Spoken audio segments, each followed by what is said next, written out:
Undertale is one of the most influential video games ever released. What seems like a simple, low-budget indie game is actually one of the most well-thought-out and inspirational games of all time. Created by Toby Fox and a small team of assistants, Undertale's goal was to address aspects of the gaming world that typically went unnoticed. Now, a decade later, this game has more players than even at its peak in 2015. Mind you, this was a time when nearly every big YouTuber was covering this game. So how, after all this time, is Undertale still so huge? Well, when understanding how a game becomes successful, we can usually attribute it to a handful of things. First, the quality of the game, then the marketing of the game, and finally the longevity of it. I know not everyone has played Undertale before, but might still be interested in the history of it, or maybe you have played it and might appreciate a refresher, so I'll do something unique. I'm going to retell the original story of me playing the game way back in 2015 at age 10. As any chronically online 10-year-old at the time would be doing, I spent my days watching the holy trinity of gaming YouTube: PewDiePie, Markiplier, and Jacksepticeye. And through these gentlemen, I was introduced to Undertale. Of course, this meant that in a way I was spoiled of my own original experience. But to be honest, it was just as impactful when I played it versus when I watched it. Also, I didn't watch the entire thing. But from what I did see, slaying monsters in this game is bad, so I went on to pursue the pacifist run. Disclaimer, this will be a full, albeit abridged, retelling of the main story of Undertale from my eyes as a 10-year-old, so if you're worried about spoilers, beware. I began my journey taking the role of the fallen child in the underground, facing Flowey, but I was not fooled by his friendliness pellets. Moving on through the ruins with Toriel, I completed the tutorial and stayed true to my pacifist ways, and completed the puzzles accordingly, all while this amazing music was playing in the background. As I progressed and made it to Toriel's house, I knew what was coming up from the videos I had watched: the fight with her. This was a bit of a challenging battle for a 10-year-old, however I stayed determined and kept on dodging her attacks until she finally gave up. In the next room, Flowey was there again and said a bunch of scary stuff before I could leave. Moving on, I met with Sans and Papyrus and solved their puzzles. After getting all the way through this beginning area and into the town, it was time for the next boss fight with Papyrus. In this fight, he turns your heart blue, changing the way you dodge attacks. This was actually quite difficult for me at the time, but I managed to get through it. And then, Undertale starts to get really funny. For some reason, you end up going on a date with Papyrus, and I remembered this was strange for my brain to process as a kid. Now, it's just funny. After the dating battle, it was time to move into the next area, Waterfall. Much different than the previous two places, Waterfall had a much more sentimental vibe. At the entrance though, Sans is waiting to take us out to eat and chat. But for the first time since the ruins, we get hints that this game is a little more deeper than it leads on. Sans asks us if we've ever heard about a talking flower. I knew this was Flowey, of course, but Sans didn't seem to be referring to him. Back in Waterfall, Papyrus meets with the Royal Knight Undyne. Apparently some of these monsters are very adamant about taking our soul. After a bunch of puzzles, there's a room with a lot of these flowers that repeat things they've heard before. From this I gathered that these monsters in the underground desire to see the stars on the surface. Furthermore, the room after this gives us more exposition about why monsters are down here in the first place. There was a big war between humans and monsters, but since humans have such a strong soul, they were defeated. They being the monsters, of course. In fact, it would take the soul of every single monster to equal the strength of one single human. However, if a monster were to take the soul of a human, they would have unfathomable power. And yes, throughout this whole area, we learn more and more about the nature of the humans and monsters. The monsters were sealed underground, never being allowed to leave. However, if there was a power equivalent to the seal of 7 human souls to attack the barrier, it could be destroyed. Around the end of Waterfall, Undyne finally confronts us and explains what she wants. She wants our soul to give to King Asgore and give him the power to break the barrier. Before she fights us though, the kid who has been traveling with us through here appears and distracts Undyne. She eventually catches up to us though, but right as I was helping this kid off of a ledge. Seeing this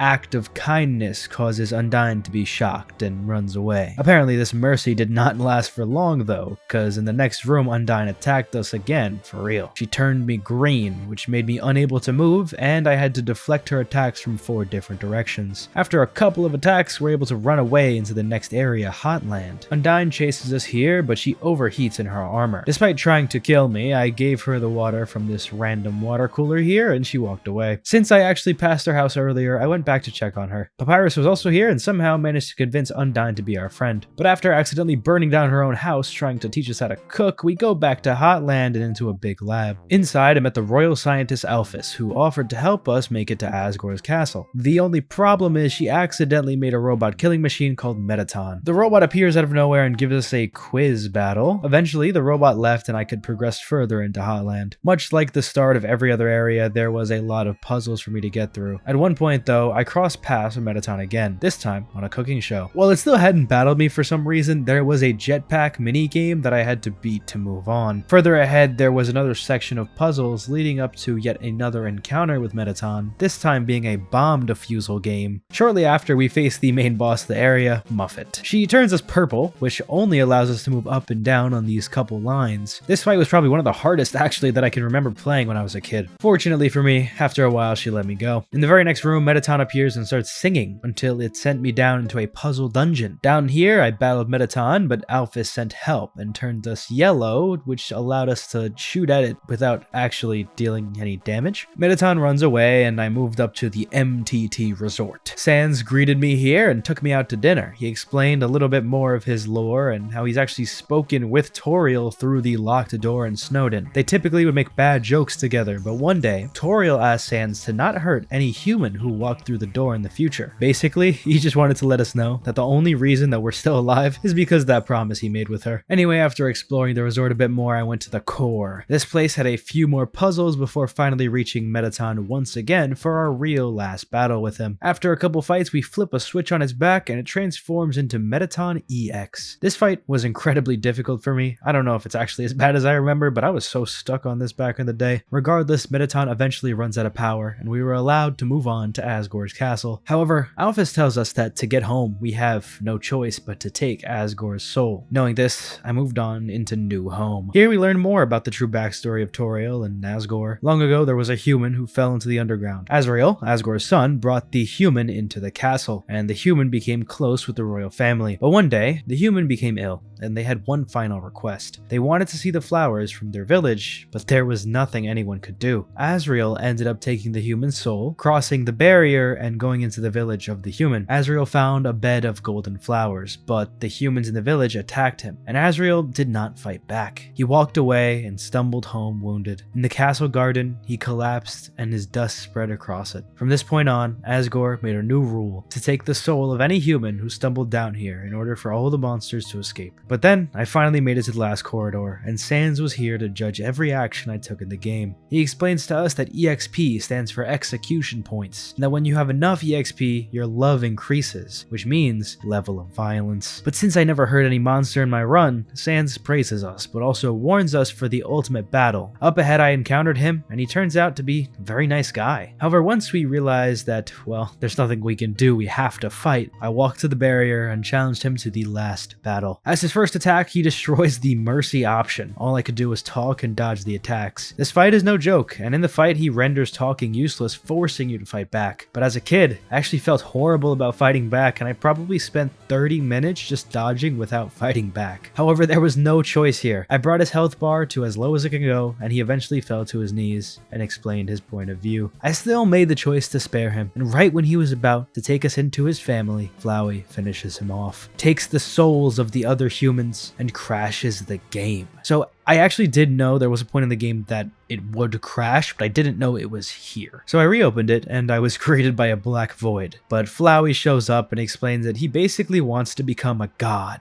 and he's going to take our soul. This begins the final boss fight, and wow, this was terrifying to see as a kid. And yes, this was basically impossible for me to beat. It genuinely took multiple sessions for me to get through it. Looking back now, it wasn't that bad, but for a 10-year-old kid who was very overstimulated by what was on his screen, you gotta give him a break. But after a long and arduous battle, Flowey tries to land the final blow on us, but the human souls fight back against him. I find Flowey sad and hunched over, and still after all that, spare him. He runs away and the game ends. Of course, there was more for me though. Flowey returns and explains that if we want to go back to our old save file, there might be a better ending for us. I returned back to Alphys's lab, and she decided to go on a pretend date with us to make up for lying about the barrier. In reality though, she wants to go on a date with Undyne. She opens up more about about her personal issues. Undyne shows up and Alphys explains her feelings. Undyne shows her appreciation of Alphys, and afterwards we're told to go back to the lab for some reason. Well, Alphys left us a note telling us to take the elevator above and it would explain all of the issues she's been dealing with in her life. This place is a lab and it tells a story through these journal entries on the wall. Essentially, Alphys was assigned to create the power to free all of the monsters. The power of the soul cannot be recreated though. However, Alphys still wants to try and use monster souls to create a similar power. The issue is, monster souls don't persist long enough after death anyway for them to use. Alphys then discovers a substance called determination that exists within human souls, which allows human souls to persist after death. However, monsters don't have the same privilege. Furthermore, we learn that Alphys has injected determination into the souls of dying monsters. In one room, we seem to find some strange creature emerging from a sink. After we get more journal entries describing that all of the sick patients have seemingly come back to life and in good health. At least that's what it seemed like at first. I then encounter another one of these strange creatures down here and then stumbled upon a room with a bunch of tape recordings. From these, I was able to deduce that Asriel and Flowey were likely the same person somehow due to the way they speak. Throughout the entire place, I found these weird monsters and learned more about the game's story. In one particular room, we discovered the likely origin of Flowey. Apparently, Alphys was doing some sort of experiment with yellow flowers. At the end of the lab, we finally find Alphys and all of the creatures that we've seen so far. She explains that these creatures were created because of the determination injections into them, and for all this time she's felt the guilt of the families who were wondering what happened to these monsters. But in the end, she decides to finally bring all of these amalgamations home. But after this, we actually learn about Flowey specifically. Alphys had given the will to live to the very first flower in the center of the royal garden, the place where Asriel had died. So basically, this flower where Asriel had died was injected with determination, but it didn't have a soul, which resulted in Flowey becoming absolutely demented and heartless. But once I left the lab, it was time to go back to the Asgore fight. But before the fight could really start, Toriel appeared and knocked him away. She explained that Asgore could have freed the monsters long ago if he really wanted to. He could have taken one of the souls and just crossed the barrier and get the other ones from the surface. But of course, he was too cowardly and just waited here for the humans to fall down. Or rather, he was silently hoping that they wouldn't even fall down in the first place. And after this explanation, more and more monsters that I had befriended along my journey arrived. To be honest, even as a kid, I knew this was too good to be true to be the ending. Or rather, it was just too basic, because it wasn't exactly better than the original ending either, except Asgore obviously didn't get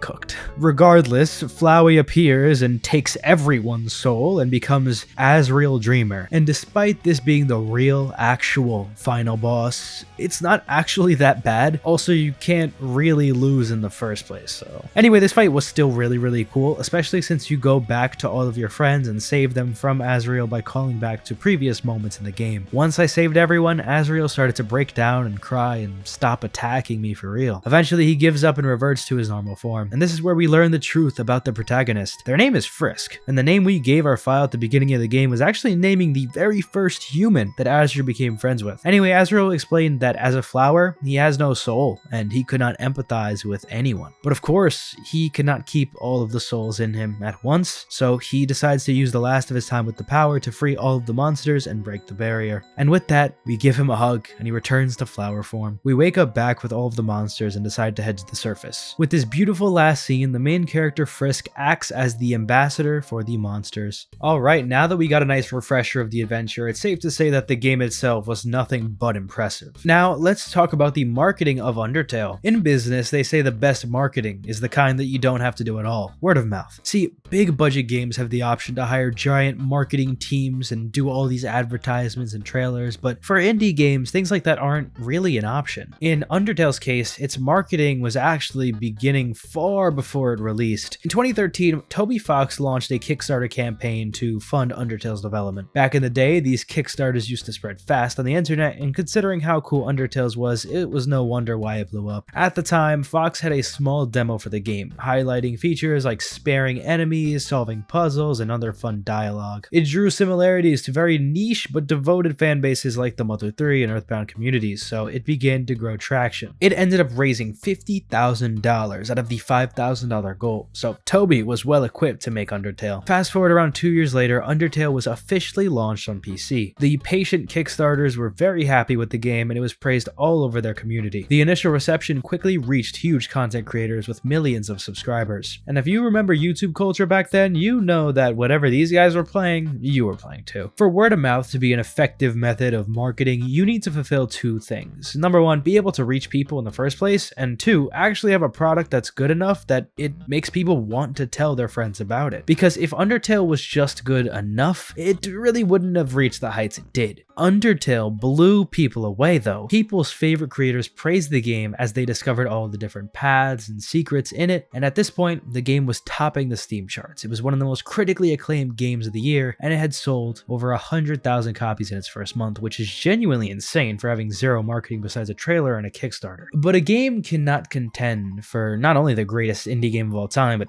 even one of the greatest games of all time period without longevity. This part is not either on the fans or the creator, it's actually a team effort. Sure, the creator can put out more stuff, but none of it really matters if it's not worth the fans' time or attention. But if you can remember, Undertale spawned a whole generation of new artists, musicians, writers, game designers, all hoping to pay homage to or even reach the levels of Undertale one day. Whether it was music parodies, fan games, or fan art, people had a love for this game and its world and the characters. But besides this, huge content creators didn't give up on Undertale once they beat the game. I mean, it's like 7-8 hours or so it wouldn't last forever. And this is where the fruits of Toby Fox's world building and story writing pay off. The lore of Undertale is one of the most interesting parts about it because on the surface it doesn't seem to be that deep of a game, but it actually has a lot of thought put into it. Around the time of the game's popularity, channels like Game Theory pushed the narrative of digging into the lore of Undertale. Now, whether or not these theories ended up being accurate doesn't really matter because MatPat helped create the environment for years and years of speculation and debate over different characters and plot lines in Undertale. He also gifted it to the Pope.